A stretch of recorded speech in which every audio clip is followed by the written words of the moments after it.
Hi, my name is Sarah Serrana and I'm a grade 5 teacher here at Hubbard School.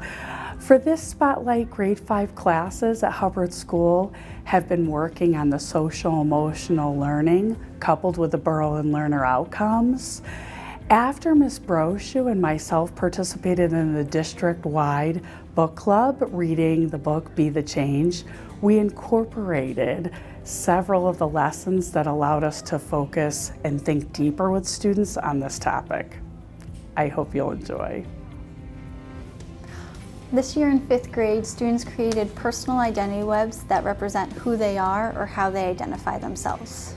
Then each class had a discussion about how sometimes identities can be assigned to us by others based on people's bias.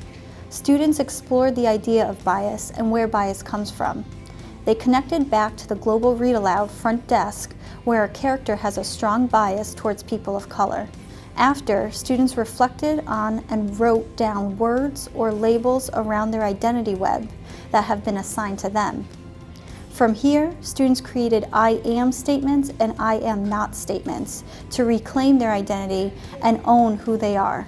As we are mindful of the Berlin learner outcomes, we are working to develop kind, compassionate citizens in and outside the classroom.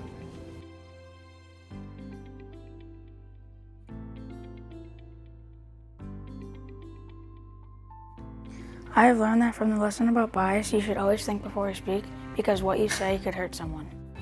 I have learned that people have different bias. Also that people have different bias based on how they were taught, who they were raised by, or their personal experiences. Bias is automatic and part of System 1 of the brain.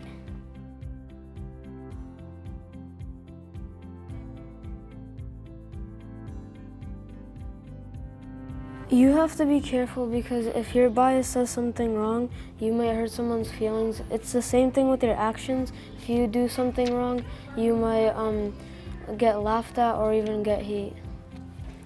Bias impacts me in my life is that I think everyone should at least try to use part 2 of their brain, don't judge a book by its cover, and try not to judge someone based on a bias.